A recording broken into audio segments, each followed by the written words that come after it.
बिस्मिल्लाहिर्रहमानिर्रहीम। डीएई के students, practicals की सीरीज़ के साथ आप देख रहे हैं एजुकेशनल चैनल KMCH। सब्जेक्ट है हमारा अप्लाइड फिज़िक्स। आज हमने इसमें प्रैक्टिकल करना है, प्रैक्टिकल नंबर 5। प्रैक्टिकल क्या है? Verify law of parallelogram of forces by using Gravesande's apparatus. कि हमने ग्रेवसैंड्स एपरेटस यूज़ करना है और law of parallelogram of forces जो है इसको वेरीफाई करना है। तो ये हमारा 5वां प्रैक्टिकल है। इसके लिए एपरेटस हमें चाहिए, ग्रेवसैंड्स एपरेटस, पुलीस चाहिए 2 अदद, हैंगर्स चाहिए विद स्लॉटेड वेट 3 अदद, वाइट पेपर चाहिए, ज्योमेट्री बॉक्स चाहिए, धागा चाहिए, थ्रेड और प्लेन मिरर चाहिए हमें इसके लिए। सबसे पहले हम ये देखते हैं कि law of parallelogram of forces है क्या। कि if two forces acting on a point be represented in magnitude and direction by the two adjacent sides of a parallelogram drawn from a point, their resultant force is represented in magnitude and direction by the diagonal of the parallelogram drawn from the same point।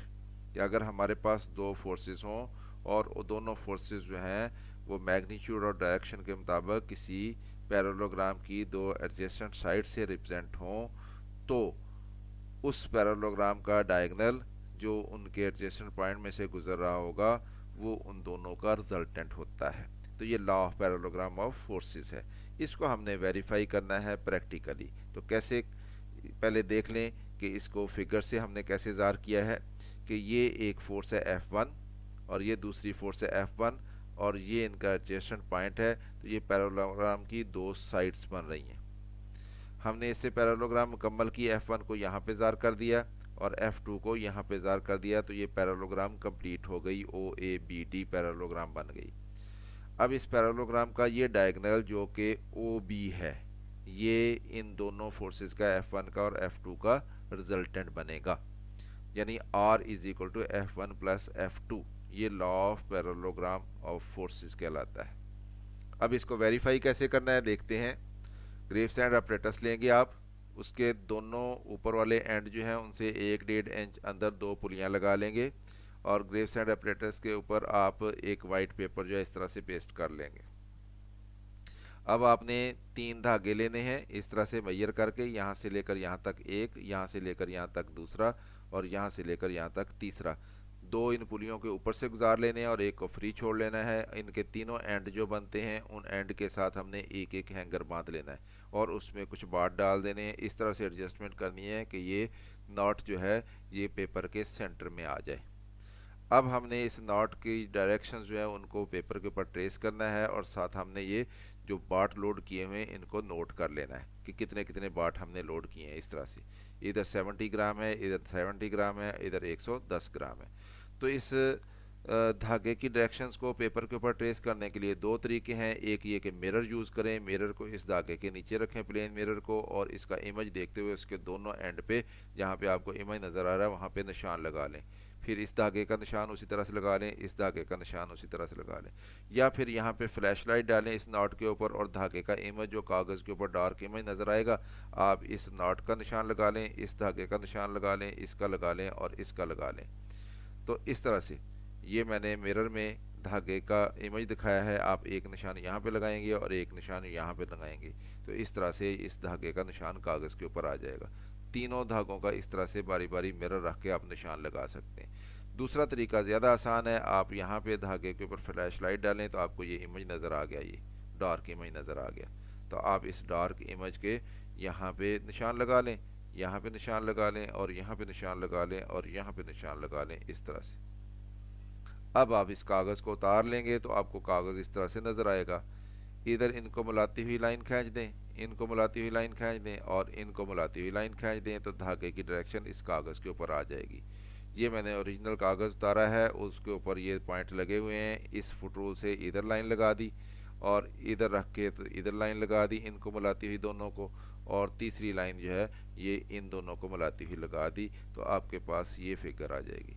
तो जो मैंने बार डाले हुए थे उनको मैंने Newton में convert कर लिया। इधर 70 ग्राम था 0.7 न्यूटन बना, इधर 70 ग्राम था 0.7 न्यूटन बना, और इधर 110 ग्राम था 1.1 न्यूटन बना। इस फार्मूला के तहत जी की वैल्यू मैंने 10 ले ली है। स्केल फिक्स करें, 0.2 newton is equal to 1 centimetre, तो 0.7 न्यूटन के 3.5 सेंटीमीटर बन जाएंगे, इस 0.7 न्यूटन के भी 3.5 सेंटीमीटर बन जाएंगे, और इसके 5.5 सेंटीमीटर बन जाएंगे। और कट करके इनको तो एरो बना दें, ये आपकी फोर्सेस बन जाएंगी इस तरह से।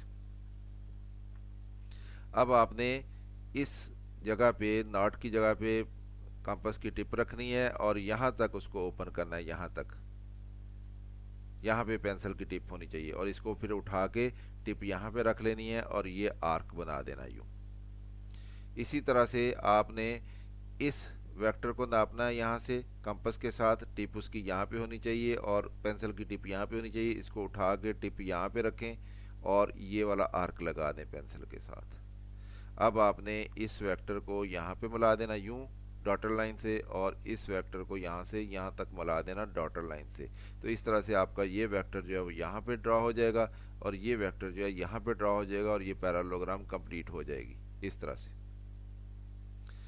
अब इस पैरेललोग्राम का हमें ये मालूम है, लॉ ये कहता है कि ये एडजेसेंट पॉइंट है, यहाँ से लेकर यहाँ तक ये जो डायगोनल बनेगा ये इन दोनों फोर्सेस का रिजल्टेंट होगा।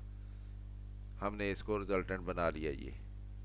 अब इसको हम लेबल कर लेंगे, और अगर ये रिजल्टेंट ये वाला ये इस फोर्स के बराबर आ जाता है और उसकी सीध में आ जाता है, तो हमारा लॉ ऑफ पैरेललोग्राम जो है ये वेरीफाई हो जाएगा।